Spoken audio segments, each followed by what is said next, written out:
Learning একাডেমিতে সবাইকে স্বাগত। আজকে দেখো ক্লাস 9-এর লেসন 1-এর যে স্টোরিটা রয়েছে টেলস অফ ভোলা গ্র্যান্ডপা, এটা আমরা ওয়ার্ড বাই ওয়ার্ড আজকে পড়বো। তাহলে দেখো, এটা মনোজ দাসের লেখা। দেখো, the author and the text.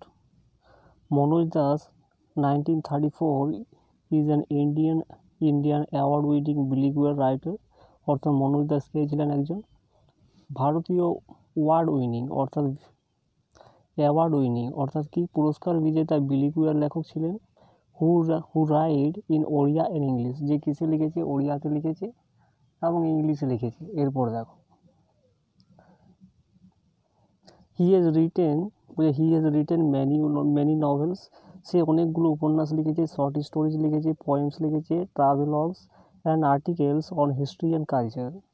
অর্থাৎ ইতিহাস এবং সংস্কৃতির উপরে সে অনেকগুলো ছোট গল্প লিখেছে, উপন্যাস লিখেছে, পোয়েমস লিখেছে, কবিতা লিখেছে, ট্রাভেলগস লিখেছে অ্যান্ড আর্টিকেলস লিখেছে। এরপর দেখো, this text is an edited version of Das short story. বলছে এই যে টেক্সটটা রয়েছে, এই যে পাঠ্যটা রয়েছে, এটা দাসের শর্ট স্টোরি থেকে কিন্তু এটা সম্পাদিত টেক্সট। হুইচ ন্যারেটস ভোলা গ্র্যান্ডপার হিলারিয়াস অ্যাডভেঞ্চার্স, যেটা ন্যারেট করে অর্থাৎ এটা বর্ণনা কি করে, দেখো যেটা বর্ণনা কি করে, ওই যে ভোলা গ্র্যান্ডপার হিলারিয়াস অ্যাডভেঞ্চার। ভোলা গ্র্যান্ডপার কি রয়েছে, একটা দুঃসাহসিক একটা অ্যাডভেঞ্চার্স রয়েছে, দুঃসাহসিক। হিলারিয়াস মানে এখানে অত্যধিক হাসি খুশি একটা দুঃসাহসিক কাজকর্ম রয়েছে। Seen through the eyes of a young man, যেটা কিসের দ্বারা দেখা হচ্ছে, একটা ইয়াং ম্যানের দ্বারা, একটা যুবকের দ্বারা কিন্তু দেখা হচ্ছে, যুবকের চোখের দ্বারা কিন্তু এই সিনটাকে দেখা হচ্ছে। Who had known him closely, যে তাকে খুবই কাছাকাছিভাবে জানে। এরপর দেখো, the simplicity and forgetfulness of Bhola grandpa provides an element of humour on which the story hinges. The simplicity and forgetfulness অর্থাৎ এই যে সরলতা এবং ফরগেটফুলনেস, তার যে ভুলে যাওয়া, ও ভোলার যে সরলতা এবং ভুলে যাওয়া, provides an element of humour অর্থাৎ কী করে, একটা ব্যঙ্গাত্মক একটা উপাদান একটা প্রোভাইড করে, অন হুইচ দ্য স্টোরি হিংস, যেটার দ্বারা কিন্তু এই স্টোরিটা হিংস করে। অর্থাৎ এই স্টোরিটা, এই গল্পটা কী করে, এই গল্পটা কিন্তু কন্ট্রোল করে। হিংস মানে এখানে বজায় রাখা। এরপর দেখো, Bhola grandpa and his wife lived at the western end of our village. অর্থাৎ ভোলা গ্র্যান্ডপা এবং তার স্ত্রী কোথায় বাস করে, গ্রামের একদম ঠিক পশ্চিম প্রান্তে। ওয়েস্টার্ন এন্ড মানে পশ্চিম প্রান্তের একদম ঠিক শেষে বাস করে ভোলা গ্র্যান্ডপা এবং তার ওয়াইফ। এরপর দেখো, a large vocal tree overshadows their hut. অর্থাৎ একটা বড় একটা ভোকাল ট্রি কী করে তাদের হার্টটাকে, তাদের কুঁড়ে ঘরটাকে কিন্তু ছায়া দেয়। এরপর দেখো, in the vocal tree lived a small troops of monkey.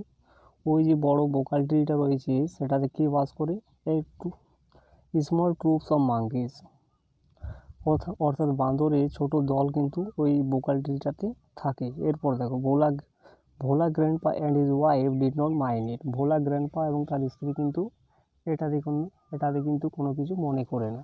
এরপর দেখো, বলছে one moonlit night we were returning from a festival. বলছে কোনো এক চাঁদের রাতে কী করেছিল, we were returning from a festival. বলছে আমরা ফিরতেছিলাম কোথা থেকে, একটা উৎসব থেকে। এই ফেস্টিভ্যাল মানে এখানে উৎসব। এরপর দেখো, the road was long and foggy. ওই রাস্তাটা কী ছিল, একটা লম্বা ছিল এবং ফগি ছিল। ফগি অর্থাৎ কুয়াশা সম্পন্ন ছিল। এরপর দেখো, I was riding on the village chowkidar shoulders. বলছে আমি চেপেছিলাম কোথায়, ভিলেজ চৌকিদারের কাঁধের উপর আমি চেপেছিলাম। Suddenly Bhola grandpa let out a loud wail. হঠাৎ করে ভোলা গ্র্যান্ডপা কী করলো, একটা কিন্তু জোরে আওয়াজ চিৎকার করলো। লাউড ওয়েল মানে একটা জোরে একটা হাহাকার করে উঠলো। এরপর দেখো, বলছে every one in our party was surprised. বলছে আমাদের যে পার্টিটা ছিল, অর্থাৎ আমাদের পার্টিতে যতগুলো লোক ছিল সবাই কিন্তু অবাক হয়ে গিয়েছিল। উই হল্টেড, তারপর কী করলাম, আমরা থেমে গেলাম। হল্টেড মানে এখানে স্টপ, তারপর আমরা কিন্তু থেমে গেলাম। তারপর দেখো, এনকোয়ারি রিভিল দ্যাট, তারপর কি হলো, এনকোয়ারি করা হলো অর্থাৎ জিজ্ঞাসা করা হলো এবং সেটার দ্বারা কি প্রকাশ হলো, রিভিল দ্যাট অর্থাৎ প্রকাশ পেল that Bhola grandpa had taken his grandson to the festival. Bhola grandpa কিন্তু নিয়ে গেছে তার গ্র্যান্ডসনকে কোথায়, মেলাতে নিয়ে গেছে।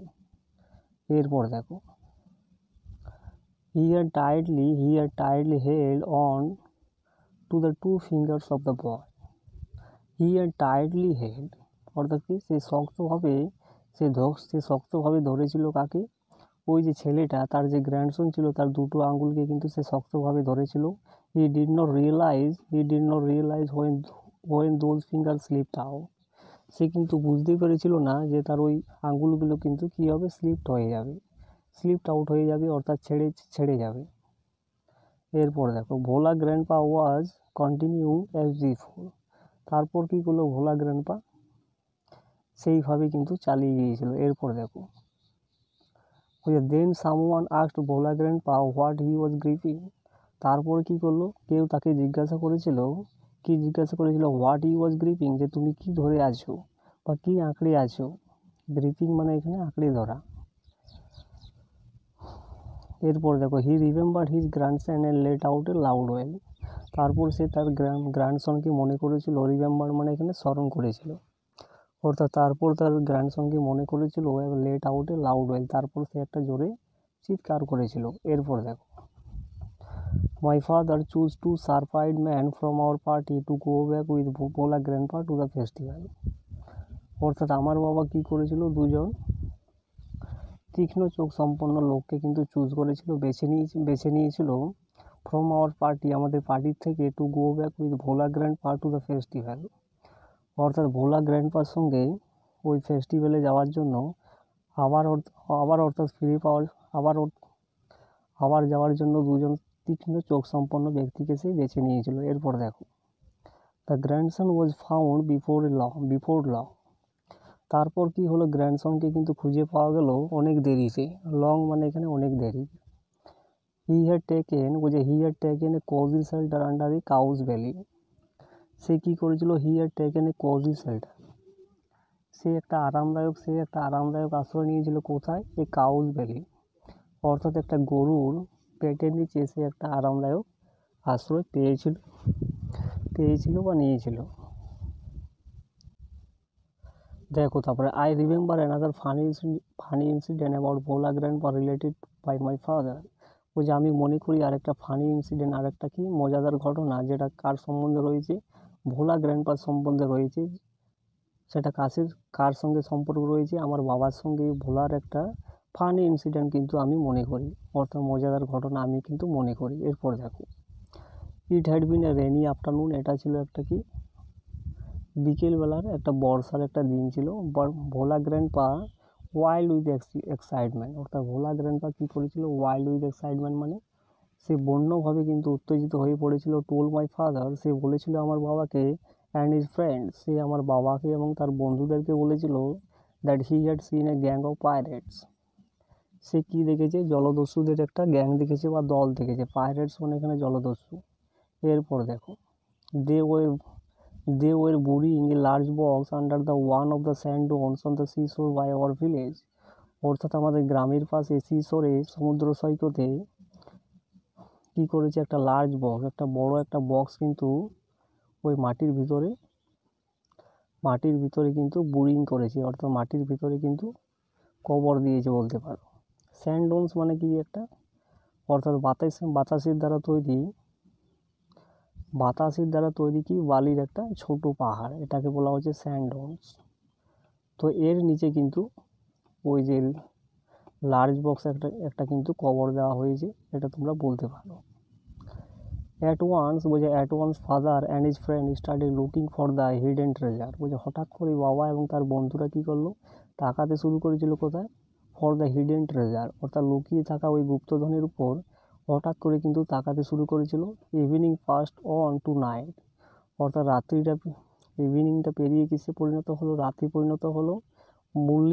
Moonlight came in through the clouds, অর্থাৎ চন্দ্রালোক দেখা গেলো কোথায়, মেঘের উপর কিন্তু চন্দ্রালোক দেখা গেলো, অর্থাৎ চাঁদের আলো দেখা গেল। এরপর দেখো, a pack of jackals were howling, অর্থাৎ শিয়ালের একটা দল কিন্তু কী করলে হাউলিং করতে লাগলো, তারা কিন্তু আওয়াজ করতে লাগলো। ইট ওয়াজ ফার্স্ট মিডনাইট, এটা ছিল মিডনাইট অর্থাৎ মধ্যরাত্রির পরে।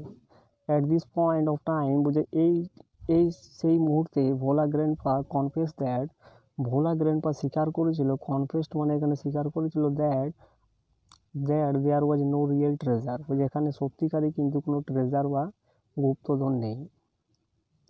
ট্রেজার মানে এখানে কিন্তু সম্পদ বলতে পারে। It was all a dream which he had during his mid day nap, বলছে একটা সত্যিকারই একটা স্বপ্ন ছিল, which he had during his mid day nap অর্থাৎ তার ঘুমের মধ্যে এটা একটা সত্যিকারই স্বপ্ন ছিল। এরপর দেখো বলছে once Bhola grandpa had a great adventure in the Sundarbans, বলছে কোনো এক সময় ভোলা গ্র্যান্ডপার একটা মহান একটা দুঃসাহসিক কাজ ছিল সুন্দরবনের মধ্যে। অ্যাডভেঞ্চার মানে এখানে দুঃসাহসিক কাজ, আর গ্রেট মানে মহান, অর্থাৎ ভোলা গ্র্যান্ডপার একটা দুঃসাহসিক কাজ ছিল কোথায়? সুন্দরবনের মধ্যে। ইন দোজ ডেজ বলছে সেই দিনে royal Bengal tiger freely roam the dense jungles of the Sundarban, সেই দিনে কী করতো রয়্যাল বেঙ্গল টাইগাররা কী করতো? ফ্রিলি মানে কি? ফ্রিলি মানে হালকাভাবে ফ্রিলি করতো, অর্থাৎ ফ্রিলি ঘুরতো কোথায়? ডেন্স মানে এখানে গভীর, আর জাঙ্গলস মানে জঙ্গল, অর্থাৎ সুন্দরবনের গভীর জঙ্গলে রয়্যাল বেঙ্গল টাইগাররা কী করতো? ফ্রিলিভাবে কিন্তু ঘুরতো। রোমটো মানে এখানে ঘুরতো। People to care to move about only in groups, লোকরা কি নিয়েছিল? কেয়ার, অর্থাৎ লোকরা কিন্তু সতর্ক হয়েছিল to move about only in groups, অর্থাৎ দলে ঘুরবে বলে লোকগুলো কিন্তু এই সতর্ক নিয়েছিল। পার্টিকুলারলি আফটার সানডাউন, পার্টিকুলারলি মানে কি? বিশেষ করে সূর্য অস্ত যাবার পরে লোকেরা কী করতো? গ্রুপ নিয়ে কিন্তু ঘোরাফেরা করতো। এরপর দেখো one evening Bhola grandpa was returning from the weekly market, বলছে কোনো এক রাতে কী করলো? ভোলা গ্র্যান্ডপা ফিরছিল কোথায়? উইকলি মার্কেট থেকে, কোনো এক সাপ্তাহিক বাজার থেকে ভোলা গ্র্যান্ডপা কিন্তু ফিরছিলেন। এরপর দেখো suddenly at a distance of about 5 years behind him, suddenly হঠাৎ করে 5 ইয়ার দূরে কী হলো? 5 ইয়ার দূরে ঠিক পিছনে he heard the growl of a royal Bengal tiger, সে কী শুনেছিল? রয়্যাল বেঙ্গল টাইগারের আওয়াজটা কিন্তু শুনতে পেয়েছিল। এখানে গ্রাউলটাকে কিন্তু রয়্যাল বেঙ্গল টাইগারের আওয়াজ বলা হচ্ছে। এরপর দেখো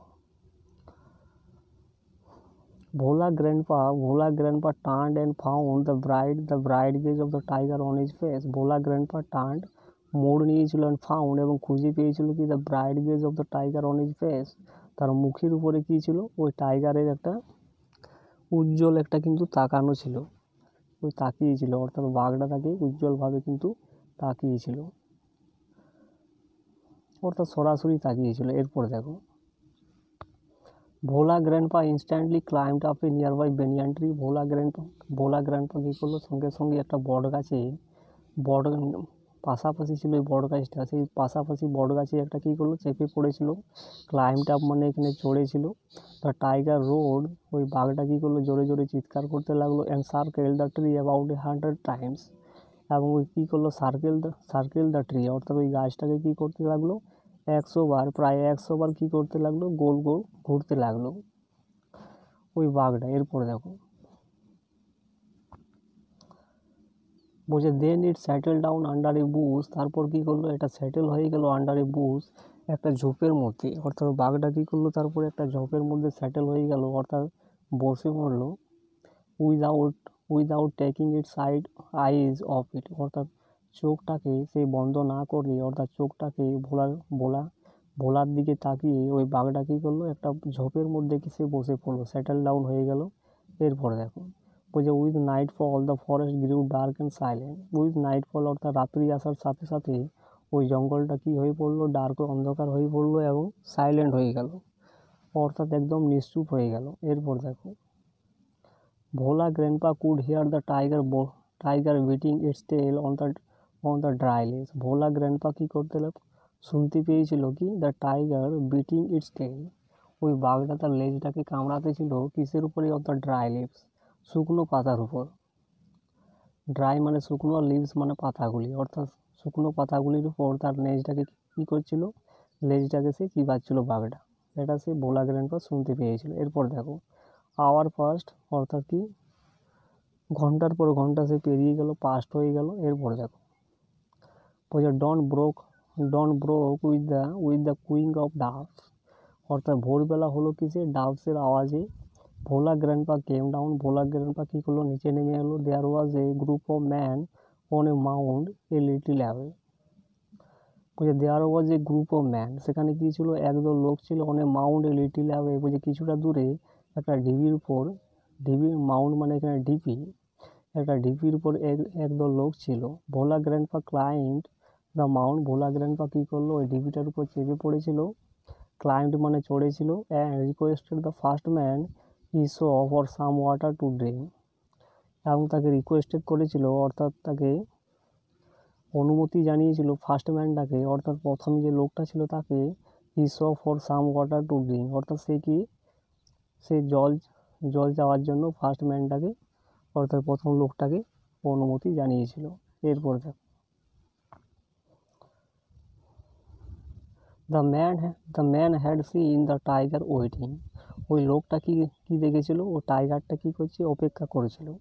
অর্থাৎ ম্যানটা দেখেছিল, ওই মানুষটা কি দেখেছিল, যে টাইগারটা অর্থাৎ বাঘটা অপেক্ষা করেছিল। হি ওয়াজ মাচ বিউইল্ডার্ড, তারপর কী করলো ওই লোকটা, সে হতভম্ব হয়ে পড়েছিল, খুবই হতভম্ব হয়ে পড়েছিল। বিউইল্ডার্ড মানে এখানে পাজেল, অর্থাৎ হতভম্ব হয়ে গিয়েছিল। এরপর দেখো বলছে what is your secret that you simply walk past the hungry beast and it did nothing, বলছে তোমার গোপনীয়তাটা বলো, that you simply walk past, যে তুমি খুবই সহজভাবে হেঁটে চলে যাবে কিসের দ্বারা, the hungry beast and it did nothing, অর্থাৎ ওই যে ক্ষুধার্ত যে পশুটা আছে তাকে উপেক্ষা করে তুমি কীভাবে হেঁটে চলে যাবে, এবং ইট ডিড নাথিং, অর্থাৎ ওই বাঘটা তোমাকে কিছু করবে না, অর্থাৎ ওই বিষটা তোমাকে কিছু করবে না, তার জন্য তুমি তোমার সিক্রেটটা বলো। এরপর দেখো হি আস্কড ভোলা গ্র্যান্ডপা, সে জিজ্ঞাসা করেছিল ভোলা গ্র্যান্ডপাকে, অর্থাৎ ওই যে ফার্স্ট ম্যানটা ছিল ওই ভোলা গ্র্যান্ডপাকে কিন্তু এই কথাটা জিজ্ঞাসা করেছিল। এরপর দেখো the tiger was stretching its limb and yawning, অর্থাৎ ওই বাঘটা কী করেছিল, তার অঙ্গ প্রত্যঙ্গগুলোকে কী করেছিল, স্ট্রেচ করেছিল, অর্থাৎ বিস্তার লাভ করেছিল, প্রসার লাভ করেছিল। অ্যান্ড ইয়নিং মানে কি, হাই তুলছিল, অর্থাৎ জিভ বার করেছিল। এরপর দেখো বলছে then Bhola grandpa remember the tiger and looked at it, তারপর কী করলো, ভোলা গ্র্যান্ডপা ওই বাঘটাকে মনে করেছিল। অ্যান্ড লুকড অ্যাট ইট, এবং তারপরে তার দিকে তাকালো। Bhola grandpa almost lost his senses in fear, Bhola grandpa কী করেছিল, তার যে সেন্সটাকে, তার যে অনুভূতিটাকে, ফিলিংটাকে, সে সমস্তটাই কিন্তু প্রায়ই কিন্তু হারিয়ে ফেলেছিল। হি র্যান ব্যাক হোম, সে কিন্তু ঘরে ফিরে গিয়েছিল। তারপরে দেখো বলছে হাফ এ সেঞ্চুরি লেটার মানে কি 50 বছর পরে, Bhola grandpa left us forever one morning at the age of 95, Bhola grandpa কী করেছিল, আমাদেরকে সারা জীবনের জন্য ছেড়ে চলে গিয়েছিল কোনো এক সকালে। 95 বছর বয়সে কোনো এক সকালে ভোলা গ্র্যান্ডপা সারা জীবনের জন্য ছেড়ে চলে গিয়েছিল, অর্থাৎ মৃত্যুবরণ করেছিল। His 80 year old wife lamented much, তার 85 বছরের বৃদ্ধ স্ত্রী কী করেছিল, বৃদ্ধ ওয়াইফ ল্যামেন্টেড, অর্থাৎ কান্নাকাটি করেছিল প্রচুর পরিমাণে। হি সেড উইথ এ সাই, সে বলেছিল একটা দীর্ঘশ্বাসের পরে, বলছে the old man must have forgotten to breathe, ওই ওল্ড ম্যানটাকে, অর্থাৎ ওই বৃদ্ধ মানুষটাকে হ্যাভ ফরগেটেন, ভুলে গেছে, টু ব্রেথ,